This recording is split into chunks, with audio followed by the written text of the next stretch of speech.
ꯍꯧꯈꯤꯕ ꯆꯍꯤ 2019ꯒꯤ ꯃꯦꯗꯒꯤ ꯊꯣꯛꯂꯛꯈꯤꯕ ꯑꯩꯈꯣꯏꯒꯤ ꯃꯅꯤꯄꯨꯔꯒꯤ ꯚꯥꯏꯑꯣꯂꯦꯟꯁ ꯑꯁꯤꯗ ꯊꯣꯛꯄ ꯇꯣꯉꯥꯟꯕ ꯍꯥꯏꯕ ꯇꯥꯔꯦ ꯑꯩꯈꯣꯏꯒꯤ ꯍꯤꯡꯁꯥꯒꯤ ꯊꯧꯗꯣꯛꯁꯤꯡꯒꯤ ꯃꯇꯥꯡꯗ ꯑꯩꯈꯣꯏꯒꯤ CBI ꯑꯃꯗꯤ SITꯅ ꯂꯧꯈꯠꯄ ꯀꯦꯁꯁꯤꯡꯒꯤ ꯆꯥꯔꯖ ꯀꯣꯄꯤꯁꯤꯡ ꯑꯩꯈꯣꯏꯒꯤ ꯏꯃꯨꯡ ꯃꯅꯨꯡꯗ ꯑꯩꯈꯣꯏ ꯐꯪꯍꯟꯅꯕ ꯁꯨꯄ꯭ꯔꯤꯝ ꯀꯣꯔꯠꯅ ꯈꯪꯍꯜꯂꯛꯈ꯭ꯔꯦ ꯍꯥꯏꯕ ꯋꯥꯐꯝ ꯌꯥꯎꯔꯤ ꯁ꯭ꯋꯥꯏ ꯃꯇꯥꯡꯁꯤ ꯀꯃꯥꯏꯅ ꯊꯝꯕ ꯌꯥꯏ ꯁꯔ? ꯃꯁꯤ ꯀꯩꯅꯣꯅꯤ ꯑꯩꯈꯣꯏꯒꯤ ꯃꯅꯤꯄꯨꯔ ꯚꯥꯏꯑꯣꯂꯦꯟꯁꯇ ꯚꯤꯛꯇꯤꯝ ꯑꯣꯏꯈ꯭ꯔꯕ ꯐꯦꯃꯤꯂꯤꯁꯤꯡꯗ ꯑꯩꯈꯣꯏ ꯃꯁꯤꯒ ꯃꯔꯤ ꯂꯩꯅꯅ ꯄꯥꯏꯈꯠꯂꯤꯕ ꯑꯗꯨꯒꯨꯝꯕ FIR ꯁꯤꯡ ꯍꯥꯏꯕ ꯇꯥꯔꯦꯀꯣ ꯃꯁꯤꯒꯤ ꯀꯣꯄꯤ ꯐꯪꯍꯜꯂꯨ ꯍꯥꯏꯕꯁꯦ ꯃꯁꯤ ꯑꯩꯈꯣꯏ ꯐꯟꯗꯥꯃꯦꯟꯇꯦꯜ ꯔꯥꯏꯠ ꯑꯃꯅꯤꯀꯣ ꯇꯉꯥꯏ ꯐꯗꯅ ꯑꯗꯨꯝꯕ ꯚꯤꯛꯇꯤꯝ ꯐꯦꯃꯤꯂꯤꯁꯤꯡꯗꯨꯗ ꯃꯈꯣꯏꯒꯤ ꯀꯔꯤ ꯍꯥꯏꯇꯥꯔꯦ ꯖꯁꯇꯤꯁ ꯍꯥꯏꯕ ꯇꯥꯔꯦ ꯑꯗꯨꯒ ꯃꯔꯤ ꯂꯩꯅꯅ ꯃꯁꯤ ꯇꯉꯥꯏ ꯐꯗꯅ ꯄ꯭ꯔꯣꯚꯥꯏꯠ ꯇꯧꯐꯝ ꯊꯣꯛꯄ ꯑꯗꯨꯒ ꯐꯟꯗꯥꯃꯦꯟꯇꯦꯜ ꯔꯥꯏꯠ ꯑꯃꯅꯤ ꯃꯗꯨ ꯁꯨꯄ꯭ꯔꯤꯝ ꯀꯣꯔꯠꯅ ꯏꯟꯁꯤꯌꯣꯔ ꯇꯧꯍꯟꯅꯕꯒꯤꯗꯃꯛꯇ ꯗꯤꯔꯦꯛꯇꯤꯞ ꯑꯃ ꯄꯤꯔꯛꯄꯅꯤ ꯃꯁꯤ ꯅꯣꯔꯃꯦꯜ ꯑꯣꯏꯕ ꯀꯟꯁꯇꯤꯇ꯭ꯌꯨꯁꯅꯦꯜ ꯑꯣꯕ꯭ꯂꯤꯒꯦꯁꯟ ꯑꯃꯈꯛ ꯁꯨꯄ꯭ꯔꯤꯝ ꯀꯣꯔꯠꯅ ꯑꯩꯈꯣꯏ ꯗꯤꯔꯦꯛꯇꯤꯞ ꯑꯣꯏꯅ ꯑꯩꯈꯣꯏ ꯄꯤꯔꯛꯄꯒꯤ ꯋꯥꯐꯝꯅꯤ ꯑꯗ ꯑꯩꯈꯣꯏꯒꯤ ꯃꯅꯤꯄꯨꯔꯗꯅꯦ ꯁꯨꯄ꯭ꯔꯤꯝ ꯀꯣꯔꯠꯀꯤ ꯃꯁꯤꯒꯤ ꯗꯥꯏꯔꯦꯛꯇꯤꯞꯁꯤꯅ ꯈꯤꯇꯪ ꯀꯥꯟꯅꯕ ꯈꯔꯗꯤ ꯂꯩꯒꯅꯤꯅꯗꯤ ꯈꯜꯂꯤ ꯑꯩꯈꯣꯏꯒꯤ ꯃꯅꯤꯄꯨꯔꯗ ꯖꯁꯇꯤꯁ ꯗꯦꯂꯤꯚꯔꯤ ꯁꯤꯁꯇꯦꯝꯁꯦ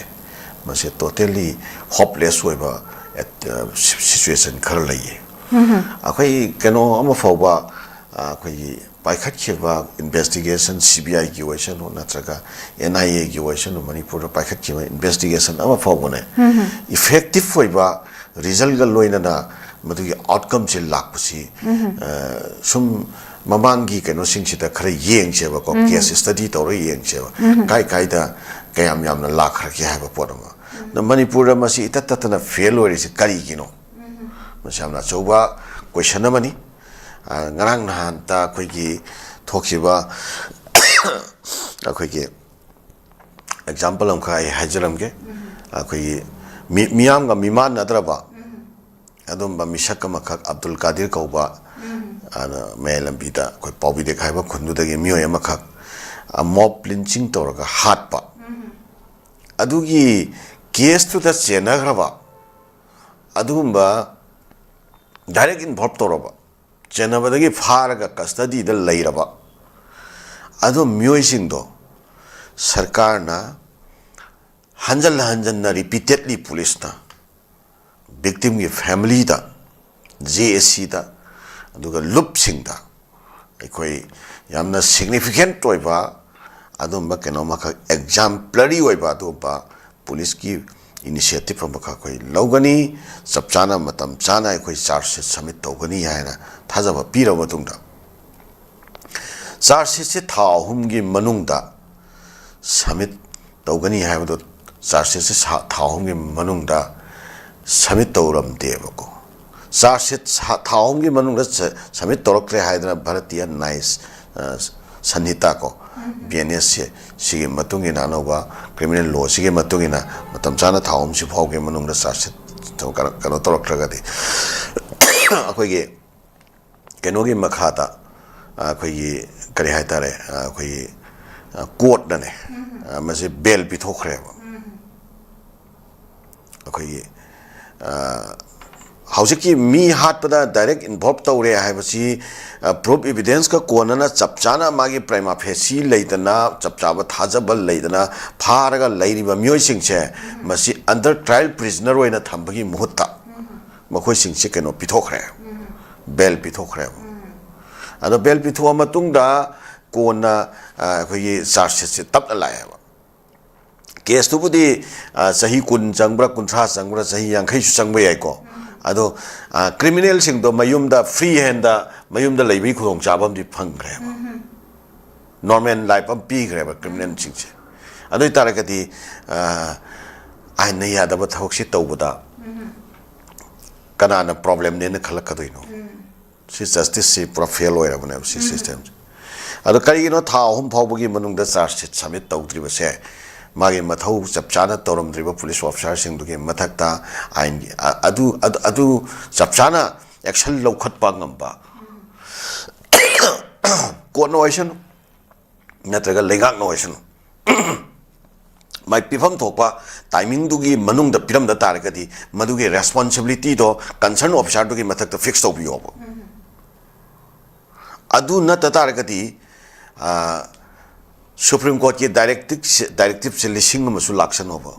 thaba ko ina implement tau taba matamna implement tau tribu officer do ke matak ta kanane action lo ka takri adu ni housing lere iba problems ana maram warkanda Supreme Court ki directive se lejara ka su implement tau ga doriba kangbu sina matam sana implement tau bitaba phajana implement tau biram taba matamda madu kanana yengsan ga dage madu kanana action lo ga dage haiba pot am ka yauta tarakadi directive se masi kadai phawa masi kano kana ga doriba no masi effectiveness se kadai phawa lai ga doriba no haiba question to madi lai siga mari lainana laiba honorable Shri Y Khem Changyano leingak sina leipak sidai sida akhoi thajaba trust deficit se masi amuk hanna masi hanjal hanna ba haitare trust se build up tawna ba khongthanga moina akhoi law gi hoibata legal system sida rule of law ta miyam punamakna apitpa achauba kanglup ki khenaba thidana miyam punamakna leipaksigi rulama lay leipaksigi loma lay aduga lengak sina kanagumba mata foreign against bias oiba dumba step loro oi aduga rule sinam law sinam masagi topom thoko mathau chapchana torakani madugi mathau singdo tawdaba mathau singdo neglect toramo officer singdo system sigi makhada dandi phangjagini haiba sigi confidence amakha akoi miyam sida ensure to bose masi mai pakpa lengak ama oina na bagi khongchat tako khwaidagi ahan bada tohom thokpa thaba amani hain lawjarakanda anoba lengak sina aujiki pire iba Supreme Court ki directive se masi phajana implement tawna bagi damakta magi mari leina ba adomba home department ki official sing aduga akhoi police department ki makok thongba adomba officer sing yauba bifam pangtho amatungda yamna achetpa amna akanba directive amalengak tagi thambirakanda if in case of failure to comply sigi rule se sorak pasing dugi matakta strict oiba action paikhat anaba anu wafam amalengak na